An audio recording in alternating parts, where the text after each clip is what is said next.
From its earliest formulations, Reformed theology insisted on God's unqualified sovereignty. In its classical presentation, that conviction yielded a stark, symmetrical conclusion about humans' destiny. By one eternal decree, God elects some to salvation, and correlatively others to damnation. Later writers called this double predestination. For early Reformed theologians, the logic seemed straightforward. Fallen humanity cannot come to God without a grace that is both necessary and infallibly effective. When God bestows that grace, salvation follows. When he does not, damnation follows. Thus, the two outcomes are fixed by the same sovereign counsel, even if described with different verbs. Across subsequent centuries, however, the register changed. Many within the tradition came to prefer softer phrasing and to emphasize an asymmetry between God's action toward the saved and his relation to the lost. The impulse here was largely pastoral and exegetical. Scripture's witness to God's universal salvific will and the breadth of Christ's work sits uneasily, at least rhetorically, with blunt formulations about predestining to damnation. As a result, contemporary discussions often foreground the beauty of election, assurance, and grace, while speaking far more cautiously, if at all, about reprobation and its status within the decree. Today, only a minority within the Reformed world will openly use the label double predestination. Most who affirm classic Reformed soteriology either qualify it heavily, speaking of asymmetry or passing over, or simply avoid the term, given its pastoral weight and the difficulty of defending it in explicit biblical terms. The result is that many Calvinists will insist, sometimes emphatically, that Calvinism, or at least their strand of it, does not intrinsically teach double predestination, even though the historic confessions still articulate both election and reprobation in substance, which then poses the question, can Calvinism actually avoid devolving into double predestination? The argument turns on three hinges the Reformed tradition itself furnishes. First, fallen humanity is unable to come to God unaided. No one can believe without grace. Second, when God gives saving grace, it is irresistible.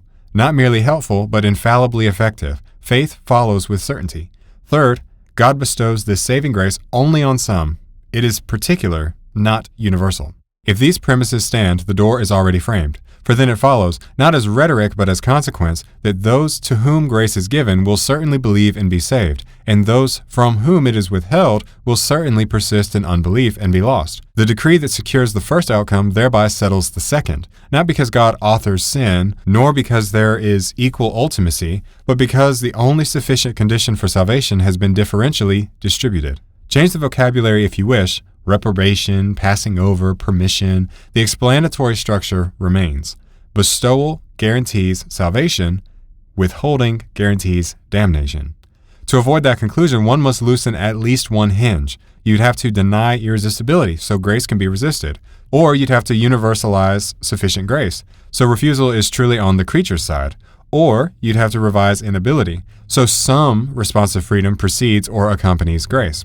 But if inability, irresistibility, and particularity all stay in place, the door only swings one way. And what the door reveals is precisely the doctrine so many today are reluctant to name. Double predestination in substance, whatever else we call it. At this point, a carefully articulated Reformed counterargument is presented. Choices remain voluntary. God is not the author of sin. Election is a positive act of mercy, whereas reprobation is judicial and permissive. Fair enough. That objection deserves to be heard and dismantled at full strength. Imagine the high court of theological reason. A measured defense counsel rises. The prosecution, he says, draws a cold symmetry, as if God minted two coins, salvation and damnation, from the same die. That is a caricature. There is a symmetry. Election is a creative bestowal. Reprobation is a judicial permission. God pardons some. He leaves the guilty to justice. Consider the governor's pardon. 100 men are justly condemned. The governor pardons 10. His mercy does not cause the execution of the 90. Their crimes do. Granted the rhetoric, one question remains. Prior to the courtroom image, who authored the order that makes these outcomes necessary? On classic Reformed premises, God decrees the very structure in which, first, all are unable to come unaided. And second, saving grace, when given, is irresistibly effective. And third, that grace is bestowed only on some. The governor analogy assumes a pre-given situation in which the governor merely responds. The Reformed system ascribes to God the architectural decree that frames the situation itself. Within that decree, the sovereign alone holds the only sufficient condition for rescue. To withhold that condition is not a neutral non-act, it renders the opposite outcome certain. This does not assert equal ultimacy or make God the efficient cause of sin. It simply observes by the principle of sufficient reason and the necessity of consequence that bestowal of an infallible condition guarantees salvation and withholding that same condition guarantees damnation. The idiom of permission describes proximate causality, that sin condemns, but it prescinds from the prior decree that fixes who will and will not receive the only efficacious remedy. Thus, the defended asymmetry is verbal, not structural. The decree that secures the elect thereby determines the fate of the rest. With that clarified, we can now test the usual proposals: infralapsarian passing over, 4-point universal atonement, hypothetical universalism, and the pastoral appeal to asymmetry, to see whether any truly escape this structure or if they merely rename it. Infralapsarians argue that God first decreed the fall and only afterward chose some out of fallen humanity for salvation. Because the decree of damnation comes after the fall, they frame reprobation as God simply leaving sinners in the ruin they brought on themselves. The only problem is that if salvation is impossible without irresistible grace, and God gives that grace only to some, then his withholding it is the determinative cause of their damnation. Calling it passing over doesn't change the necessity of the outcome. 4-point Calvinists, that is, those that reject limited atonement, say Christ died for all, but election still decides who receives grace. By widening the atonement, they hope to escape the charge that God never truly willed salvation for all. The problem is that unless grace is universally given and resistible, universal atonement is empty rhetoric. If only the elect receive the necessary grace, then damnation is still fixed by God's decree, regardless of how broad the atonement is in theory. Hypothetical universalists take this further. They insist God has two wills. First, that all be saved through Christ. That's universal atonement. Second, that only the elect actually receive the saving grace. Their point is to emphasize God's sincerity in offering salvation to all, while still upholding Calvinist election. The main problem with this view is that the second will cancels the first. If no one can actually accept salvation apart from irresistible grace, then the universal will is hypothetical only. The decisive factor remains God's selective bestowal of grace, which is double predestination in substance. Many modern evangelical reform pastors will take a more pastoral angle. They'll affirm God's sovereignty and unconditional election, but they studiously avoid the language of double predestination. They stress asymmetry, that God actively saves, but he does not actively damn, that he simply refrains from intervening. But this too falls apart when pressed. Withholding what is both necessary and sufficient for salvation is indistinguishable from decreeing damnation. If grace alone determines destiny, then God's refusal to give it functions as a decree of reprobation, whether or not you label it active. Consider a teacher who gives her students a final exam. The exam is structured in such a way that no one could possibly succeed on their own. Failure is the default condition. Yet, the teacher possesses an answer key.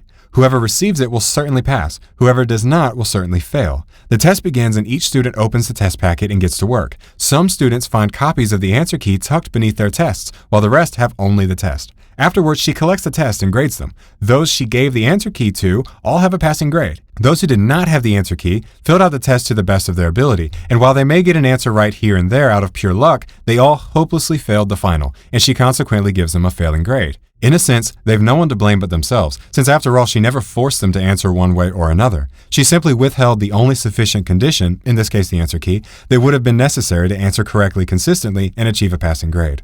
This analogy illustrates the Calvinist framework. Humanity is in a fallen state. All are incapable of passing the test of righteousness apart from divine aid. God, as the teacher, holds the answer key, saving grace. In Calvinist theology, he distributes this grace only to some, ensuring their success. Others are left without it, and so their failure is inevitable. This is double predestination, and it's what Calvin himself affirmed. And classical Calvinism has no qualms about the term and often readily affirm the implications. However, due to the implications, modern Calvinists will attempt to maintain a distinction between God's positive will of election, that is, giving the key to some, and his so-called passive act of leaving others in their sin, withholding the answer key, leaving the students to answer the test as they will. They argue God predestines some to life, but merely permits others to remain in death. But this distinction collapses upon further inspection. Simply put, it can't bear the weight imposed. The principle of sufficient reason reveals the problem. If the necessary and sufficient condition for passing the test is receiving the key, then failure follows necessarily from the absence of it. God's refusal to give the key is not neutral. It constitutes a sufficient cause of failure, since there is no other means of success available. To act or to refrain from acting when one holds sole control over the outcome is morally equivalent in causality. The structure of necessity shows the symmetry. Just as election guarantees salvation, non-election guarantees damnation. If the elect cannot fail due to their secure election, which is the only thing which would make their salvation possible in the first place, then the reprobate cannot succeed since they lack the necessary grace. Both outcomes are predetermined by God's distributive force. The supposed asymmetry proposed in an attempt to soften the implications is rhetorical rather than metaphysical. Thus, the conclusion is inescapable. Given total inability, if salvation rests on God's unilateral and irresistible grace bestowed only on some, then withholding that grace is the sufficient and determinative explanation of the opposite outcome. Call it passing over or reprobation. The decree that secures the elect thereby fixes the fate of the rest. Calvinism cannot avoid double predestination without revising the very premises, irresistibility and particularity, on the backdrop of total inability that undergird its doctrine of election. This argument doesn't assume equal ultimacy or that God causes sin. It only shows that given irresistible and particular grace, God's decision about who receives that grace fixes salvific outcomes, and that's double predestination in substance. Imagine once again a teacher giving an exam that none of the students could pass on their own. Left to themselves, failure is inevitable. But in this version, the teacher provides the answer key to all students with a note warning that if they don't use the answer key, they won't pass. Now, some heed the warning and choose to make use of it, while others, some through a sense of pride in their own academic prowess, some hold to a suspicion of the teacher's motives. The answer key seems rather too good to be true after all. And still others aren't even focused on the test and fail to use the answer key due to other distractions. But for some reason or other, many students ignore it and attempt the test on their own. Success or failure then does not stem from the teacher withholding the key, but from the student's free response to what has been universally offered. This illustrates the Catholic understanding of grace. The human condition after the fall is one of radical inability to attain righteousness, apart from divine help. Grace is indeed necessary, just as the answer key is indispensable for passing the test. Yet Catholicism insists that God wills all to be saved, 1 Timothy 2:4, and so he offers sufficient grace universally.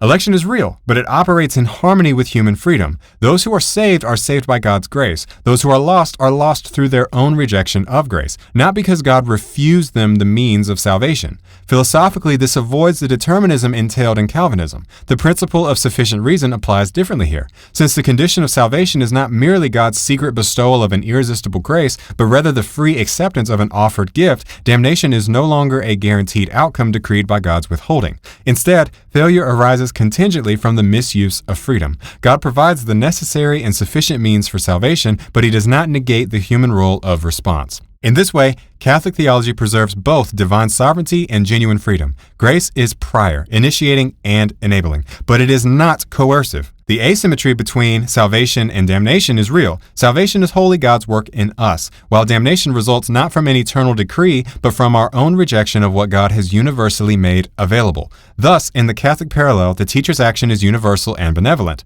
offering the answer key to all. The differing outcomes arise not from a selective act of withholding, but rather from how each student responds. This makes salvation truly a gift of grace, yet respects the dignity of human freedom, avoiding the logical collapse into double predestination, which is unavoidable under Calvinist or, more broadly speaking, Reformed theology.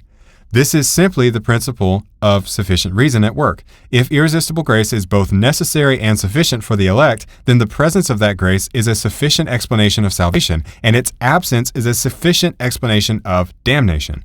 To call the latter mere permission is to change the label, not the explanation. Likewise, the structure of necessity remains symmetrical. If X, in this case grace, entails salvation with certainty, then non-X, or no grace, entails non-salvation with equal certainty.